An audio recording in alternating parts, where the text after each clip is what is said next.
Welcome to Amidon Planet. I'm your host, Joel Amidon. Thank you for joining me in this never-ending quest to learn how to teach better. Today on episode 133 of the podcast, we are featuring the work and leadership of Horst Shulze. Who's Horst Shulze, you might be asking? Well, he is the co-founder and former president of the Ritz-Carlton Hotel Company. He also wrote a book called Excellence Wins, a no-nonsense guide to becoming the best in a world of compromise. This book and some of the other work that I've heard, podcasts that I've heard from Horst Shulze, really have shaped my teaching. And actually, this book is kind of highlights the reasons. No, it does. It highlights the reason on why I started this podcast, is to connect things that are not necessarily written for the world of education. Specifically, this book is not written for the world of education. It's written kind of from a business perspective, and to tie it in and seeing how it can help us learn how to teach better. And that's what we're going to do. So before we get into that, if you like what you hear, consider picking up a copy of the book for yourself. You can find it. Again, that's Excellence Wins, a no-nonsense guide to becoming the best in a world of compromise by Horst Shulze. You can find it on bookshop.org, where every purchase supports local bookstores and this podcast. There's a link to the book in the show notes at amidonplanet.com/episode 133. Also, if you like what you hear, please like, subscribe, follow, rate, review, any of those things that you can do within your podcast listening platform are going to help others find this content that may be looking for it, right? So that's always helpful. Please do that. Also, too, if you are thinking of someone when you're listening to this content, like you think, wow, they would benefit from hearing from this, grab a link, share it with them.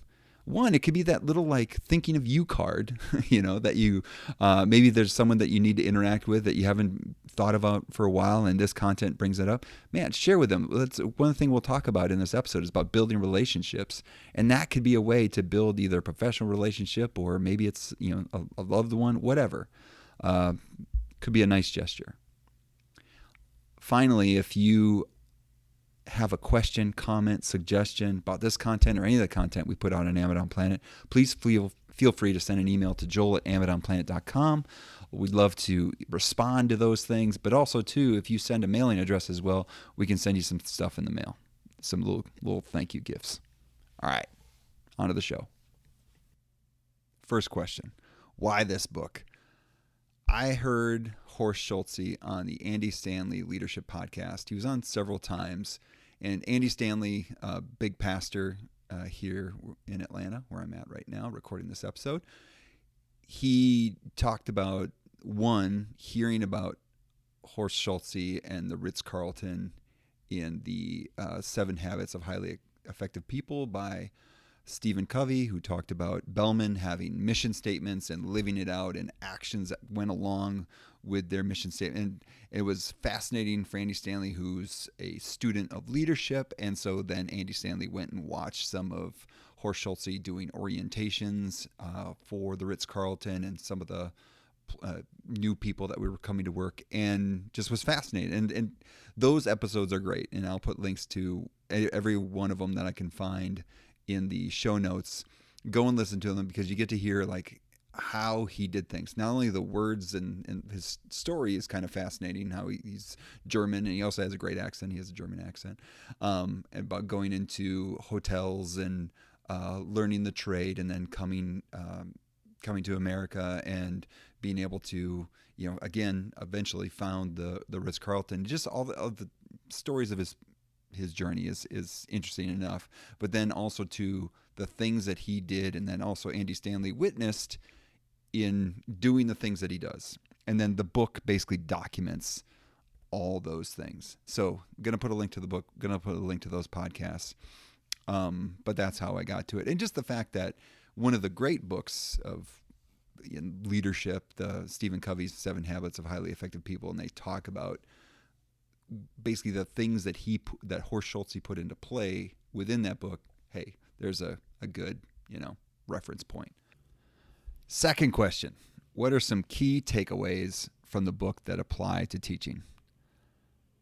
right away, he hits you with several things that are kind of like these, seem like core ideas that then lead to other things within the book. And so the first thing he talks about this idea of three universals. So these three universals are things that the people you serve, things that they want. First, no defects. Like whatever you're providing them, the product, service, you want that not to be any defects, right? It's a good product.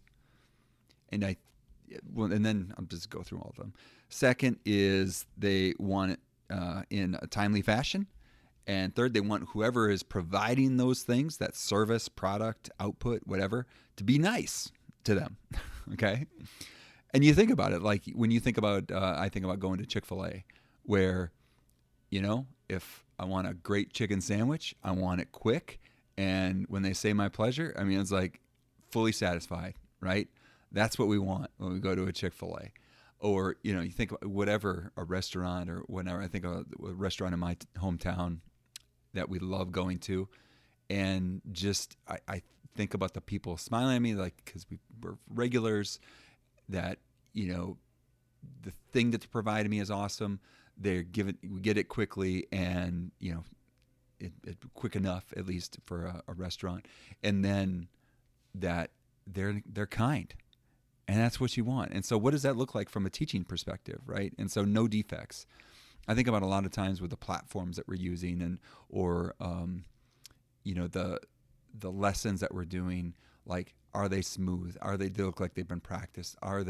There's no hiccups in the transitions from one thing to another, or even, think about the electronic platforms that you're using, that links are working and you've tested things out, and even from a student's perspective, that like there's no confusion going from one thing to another. Like, that's the kind of defects that I'm thinking about. I kind of had a realization a few years ago about how many different platforms and user interfaces that I was having my students, my pre-service teachers, have to use in order to be successful in my class. And it was in the 4 or 5s, I think maybe even one time a 6. And I was like, that's a lot. Even there was some good intention, like wanting to expose them to a number of things, but just knowing, like, that's a lot of pressure to put on a student to be able to be proficient in these things just to be successful in the class, because of the level of involvement that we were doing. So I really pulled back to primarily just using Google products for a lot of the teaching stuff that I was doing. And yes, there are other platforms that could be helpful and useful, and I'm more leaning on my students to bring those in, to be like, hey, we're using this, and okay, now you get a chance to be a leader and can show us what you're doing. Oh, you're using Prezis or a Miro, or Jamboards or whatever. I don't think Jamboards are around anymore. Anyway, different platforms that they can bring in to help explore. But for me, and like making sure that, hey, at a core, this is what we're using, and I like that everything works. I mean, I think that was one thing about Google Docs back in the day. It was really simple when it first came out, because they just made sure that whatever they did use, or they did put out into the world, it worked, right? Making sure it worked. So I really appreciate that. So there's that no defects. And so that, if a student is engaging, I don't think from a math teaching perspective, that they're already hesitant about, their own knowledge and experience, maybe previous experience, they're already hesitant in the math classroom. You want them to at least lean on the fact that whatever you're asking them to do works. Like, they don't have to have anxiety about, like, I don't know how this link doesn't work, or like, how does this, there's wrong wording, there's some misspellings of the worksheet. Like, no defects, right? And then thinking about timeliness. I like to think about timeliness of feedback, or timeliness of, like, are we using all the time in classes? Are we sending the message that every moment is valuable? And I think that's what timeliness is, from a service industry perspective, is like saying your time is valuable. We want to make sure that we're demonstrating that by giving something to you as quickly as possible, versus thinking about a classroom. Are we treating every moment as valuable, right? Like, if there's 10 minutes left between coming back in from a fire drill and to when the class is over? Are we treating those 10 minutes as valuable? Are we figuring out a way to use that time? Or we're just like, oh no, we're cashing in. No, that's 10 minutes. I could do a lot in 10 minutes, right? And so one of the things that we do in our methods classroom is we have these like mini teaching lessons where they are using 10 minutes, like 10-minute lessons, and to show them like you can do a lot in 10 minutes. Right? You can get a lot of interaction, get a lot of student thinking done, and maybe that's actually a good time to, just to not to lose those moments, like to treat like every class minute is valuable in order to help improve their relationship with the content. Finally, to be nice, right? And so one of the things we look for in our teachers is that they're enthusiastic, right? That when they're teaching a lesson, that they are demonstrating enthusiasm. So sometimes like I might have to, some of my teachers, they're really concerned about their pacing and stuff like that. And they're, got this lesson going, and it's like, after the lesson, I might say like, hey, did you enjoy yourself? Were you like, you did a good job. Like, did you enjoy that? And like, yeah. Like one suggestion, tell your face because it didn't look like it. Right. And then also too, knowing that sometimes our students are mirrors of us. And if we can be kind and enthusiastic and whatever emotions that we're showing, a lot of times your students are going to reflect that back at you. If you're having a good time, if you're like playing with the mathematics, guess what? They'll probably engage with you in that. Right? Don't let your students take the lead. Like even if, we just had somebody do a talk. Shoot, I can't remember who did it today or yesterday, I believe, here at the conference, and was talking about. It was Peter Lillendahl, the Building Thinking Classrooms author, and he was talking about a student who was having a bad experience somehow in school. But he was like, let's make this experience in the classroom as good as it can be, right? Just because, might not have to solve their problem, like how they came in at this time, but let's make this experience in math class be as successful and as enjoyable as possible. And then, not ignoring that condition, but let's not let that get in the way of them having a great math experience.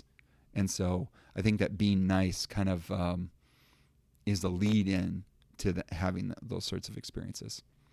Another one that Horst Shulze talks about is these supreme objectives of any organization that wants to succeed is, and this is, again, it's a business. So keep the customers, get new customers, encourage the customers to spend as much as possible, but without sabotaging objective number one.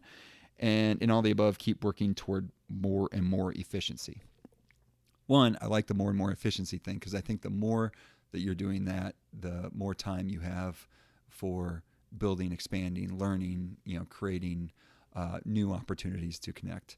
But we'll get to that in a second. So the whole idea about keeping customers, getting new customers, I think that's about engaged learners.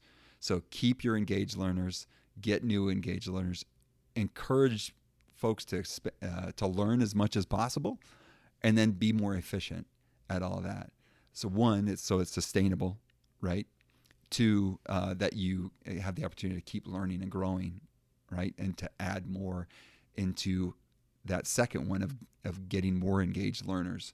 Because like you're, just on your own, without doing anything, you're going to have so many students that are engaged with what you're doing. And then there's the ones that aren't yet, right? That haven't been bought into what you're cooking or what you're selling. So how do you get them engaged? So, learning and growing and bringing new things in, right? And as you do that, how do we get more efficient to keep going? Right. And then also too, the encouraging them to learn as much as possible. So that might not necessarily be central to the content that you're teaching, but just could be like, hey, how do we create learners? Right. And that also too means that you're learning, and they're probably going to be all engaging in learning of the content. In my case, mathematics or the teaching of mathematics. So those four supreme objectives I liked. And then he talked about, different types of customers. So you have loyal, satisfied, or dissatisfied. And so, loyal customers, you think about the students in your classroom that are loyal to you, that, hey, no matter what, they're going to give you the benefit of the doubt that this is a good thing to engage in, even if it might seem, like risky or whatnot. They're loyal to you. They'll do it. And then satisfied customers, like I see those as like, hey, I'm here, I'm getting a grade, I'm doing things. How do you, and they're not really disrupting anything, but maybe they're not quite bought into it, everything that you're selling, And then there's dissatisfied, which,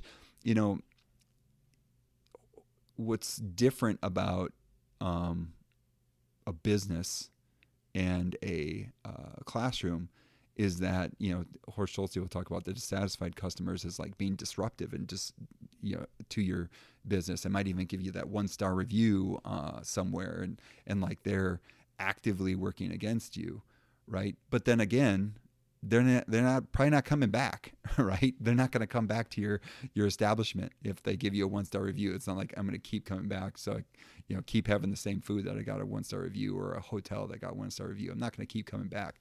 Versus a dissatisfied learner keeps coming back to a classroom. So it's imperative to figure out how to get them into a satisfied or loyal standpoint. And again, that goes back into learning about how to create more engagement, figuring out how to solve the problem for what's interfering with them being engaged with what you're doing in the classroom. So I really, again, even though we're talking about customers, like thinking about like your students are your customers, right? And how do we get them off of that dissatisfied label and to the satisfied and or loyal, right? And just show like, and maybe they haven't had, going back to the 3 universals, of they've had a defective experience in classrooms, or like when people were asking them to do something, maybe they didn't, even if they did it, they didn't get feedback on it. Or if they did it, then they were sitting around for a while, so they didn't even, like, people weren't even expecting them to have it done. Or just the people that were asking them to do stuff before in classes weren't actually nice to them. And so you might have an opportunity to show them, hey, this is different. I want you here. I want you engaged in what we're doing. I'm excited for you to be to see what you can do, and I'm looking forward to uncovering your brilliance. And if you can express that, that's going to, I think, quickly move someone from being dissatisfied to a loyal person. All right, number 4 in this list of key takeaways. And we're only going to do 5 of them, so got 2 more. Power of orientation. Horst Shulze was, again, the president of the hotel, but when they'd open hotels, he would be there. And he'd be the one handling orientation. He's like, the most important day is that first day. People are on time. People are at their best. They're like leaning in. And like, how do you make sure that those first moments are as powerful as possible to setting the stage for what's expected of them? Same thing. So thinking about what's the first moment that bell rings, like what's the first moment that's going to happen when they are entering your classroom, right?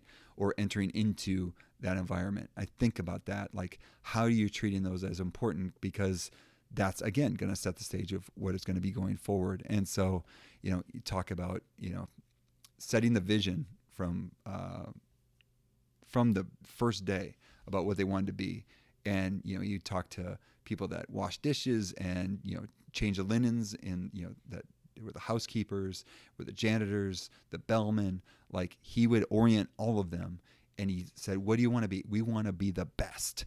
All right. So then he's like, well, here's what's expected of you if you want to be the best. And as if you know, like the reputation of the Ritz-Carlton, you see that they are the best. And, giving them a vision and then giving them actions going forward. And that gets to number 5. Number 5, and this is something I've taken forward, is like this idea that vision matters, like vision, mission, whatever you want, like that matters, right? And a lot of times what you'll see is if you have a vision or mission statement, or as I talk with my pre-service teachers, I talk about a pocket-sized philosophy statement, like those words should matter, right? That you're choosing a words that represent who you want to be. So my mission statement or vision statement, whatever you want to say, is I want to lead people to love others through teaching. I want to lead people to love others through teaching. That's why I host this podcast. That's why I do some of the things that I do. It's the frame that I was like, is this going to do is this action or this role or whatever going to lead people to love others through teaching? That's what I'm constantly thinking about, right? And so then what are the actions that you take to make that happen? And when, Horst Shulze is talking to his people and they're saying, we want to be the best. And he's like, okay, so how do we do that? And so the latter part of the book takes a lot into about taking a vision and then taking action on it and maintaining the energy to keep it going, right?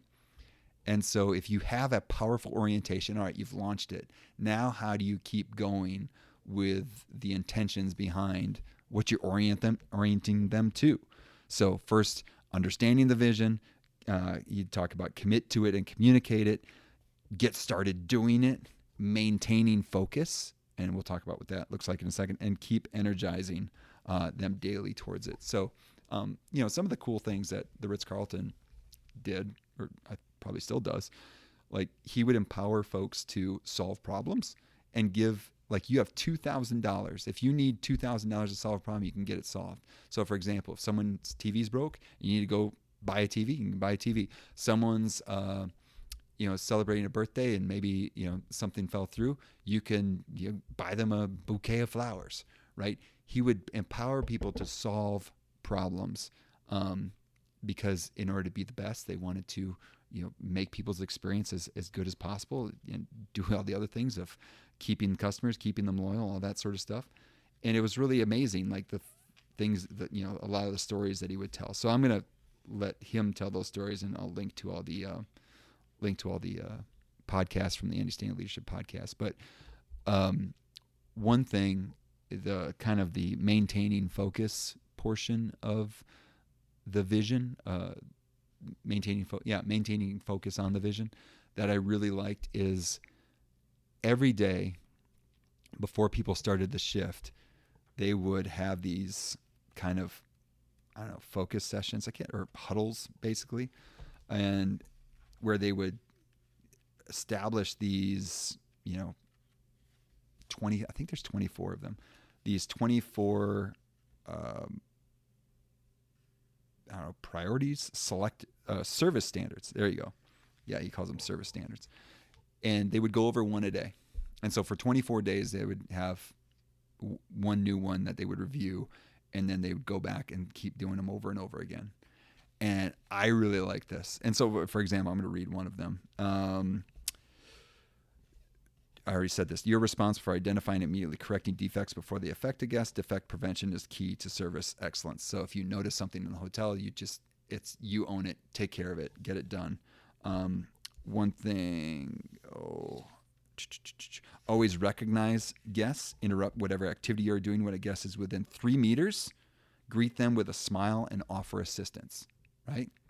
Don't just ignore them. Think about when you're walking around, and I always think about this when I would walk around a school. I always like to say hi to people, and I remember I didn't get a lot of responses. I think about 1/3 of the time I'd get a response, which actually that's not bad.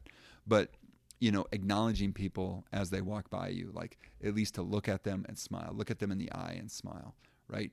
No matter what, acknowledge people. And like one thing is like people just want to be seen, acknowledge that they actually exist. And especially nowadays with so many people like looking at phones and whatnot, like to look up and acknowledge them. And I like that that's one of their priorities. Another one is, here we go. Number 12 is escort guests until they are comfortable with the directions or make visual contact with their destination. Do not point, right?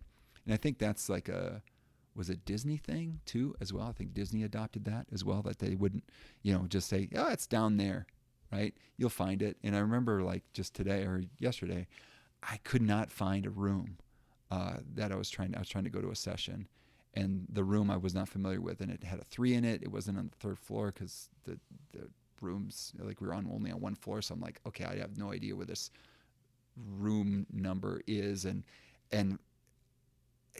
I had a lot of pointing and I still was lost. Like people said, oh, it's over there. It's over there. And it's like, I could not find it. And I'm like, I wished I had somebody that would walk me to the point where, okay, you see that now it's and see that's the doors right there, right? To make sure that I was knowing where I was going. because nobody wants to be lost, right? People want to know where they're going. So, and I think about that from a perspective, and this actually gets into the next session. I actually take this and have installed this in my classroom.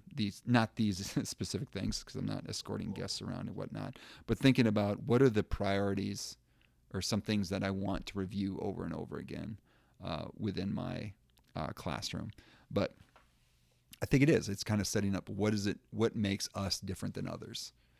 And that's pretty cool. So it's like we have this vision, and here are the specific actions that we can do to make this vision come to life. And we are going to review these over and over again. And he would talk about like also bringing in examples that he had seen, like, hey, here's where this came into play and how that affected a customer, or even emails or notes that he got from customers saying, hey, someone did this for me at your hotel, and I really appreciate it. And so he'd hold it till the whatever of the 24 service standards came up that it applied to, and then you read it at a huddle. And these huddles would happen all over it, all the Ritz-Carltons. And so making sure that, hey, we say we stand for this, and here's the actual actions we're taking towards it. And I think that's really important. If it's something good enough to put up on a wall, and you think about how many missions, visions, philosophy statements are written somewhere where, one, people don't even know what they say, and two, are they even having actions that align with those things? And this is where, hey, vision lines up with action. I really like that. So now that I know, after reading this book, what have I done differently? In my classrooms, at the University of Mississippi, every day I say, what are we doing? We're showing up and being good. Show up and be good. So much so that people think it starts a joke, like, what are we doing today? Showing up and being good, right? So it's not just being in attendance, because everyone can be in attendance. You can be in attendance and do a lot of online shopping if you want to. So that's not really being good. So what does it mean to be good? And so we have 5 behaviors that we use for being good. And I know that I think the North Point Church, or Andy Stanley's church, had kind of done something similar where they'd taken these things that this kind of repetition of priorities that Horst Shulze had put in place and try to do something there. So I think these are adapted from that. So mine are: take it personally, make it better, remain open-handed, build relationships, and stay fit, right? So every day we'll talk about, every day of the class we'll talk about one of those things and then bring it back, right? And do them over and over again as we go throughout the semester. So always with the first one, I say take it personally. And so I'm teaching elementary teachers how to teach mathematics, okay? Pre-service teachers, elementary teachers how to teach mathematics, or secondary teachers too. But I'm teaching teachers, and take it personally. So I put up on the first day of class, I always put these up, is pictures of my kids with my former students, and be like, this is personal. Like, if I don't do a good job, you're not doing a good job for my kids, right? So you are my customer because my kids are going to be your customer. And so I want to make sure that I'm doing a good job because I want you to do a good job. And that's part of teaching, is that we're taking it personally. We're taking people's gifts into this, like the gifts into the world that they have. Their kids that they've given to the world, right? Are these kids. And how are we treating them within the classroom? So I want to treat them well because I want them to treat their students well, right? So take it personally. And then make it better. We can talk about that. Remaining open-handed, being open to feedback and suggestions for how we can get better, building relationships, obviously. And then staying fit. So that's not only physically fit, but mentally fit, like doing all those things, that taking care of ourselves so we can take care of others. And that's something I've installed. And like, I love it. Like towards the end of the year, we're getting people to bring in their own examples, or like I'm seeing something like, hey, can you talk about that? That's going to fit really nicely with building relationships. Or even bringing into priorities like, hey, you've been in schools for a while. Have you built relationships with your students? Like, do you know their names? Do you know the name of the person that cleans your room? Do you know the name of the principal, the assistant principal, the person that's at the front desk where you sign in? Do you know their names? Have you built those relationships? And also too, do you know all the people in this class?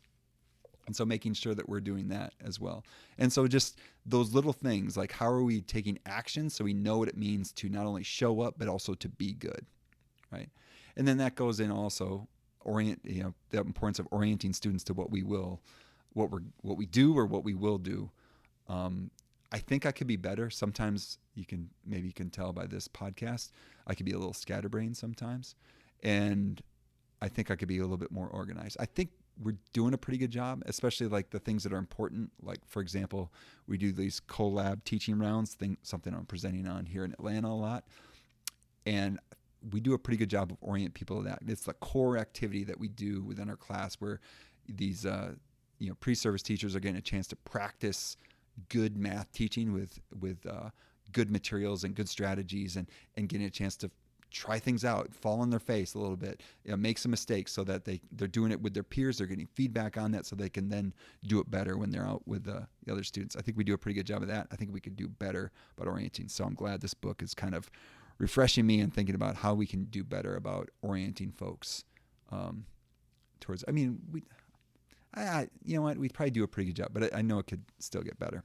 All right, let's get critical. So what would be the major critique of this book? Again, we're talking about customers, capitalism, making money. More money is the goal. But, and also too, like some of it is if you're just doing this in your classroom, but leaders, you don't have leaders outside of the classroom that are instilling, principles of, vision and following up with that vision or possibly even being hypocritical towards it, or they really don't, they're not concerned about like being nice or more efficiency and all that stuff. So, there's something there, but I mean, to think about what what is your realm of influence and what can you control? So, I mean, yeah, there's obviously some critiques, but one thing I did want to talk about is this overview, kind of a takeaway. What's an overall takeaway? And I really like this thing is he talked about do with excellence what the customer loves and the money will follow. I was thinking about, well, how does that apply towards, teaching, specifically teaching in schools? And I said, do with excellence what engages students and the scores will follow. So do with excellence. So are we, teaching, good content?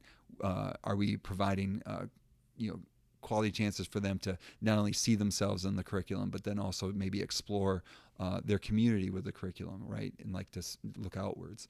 Are they getting a chance to analyze and question the world? Are they getting a chance to consider, a better world and how to use the content to move towards that, right? If we're doing that, if we're doing with excellence, that kind of stuff, the math, the scores, the test scores are going to follow. We don't have to teach to the test, right?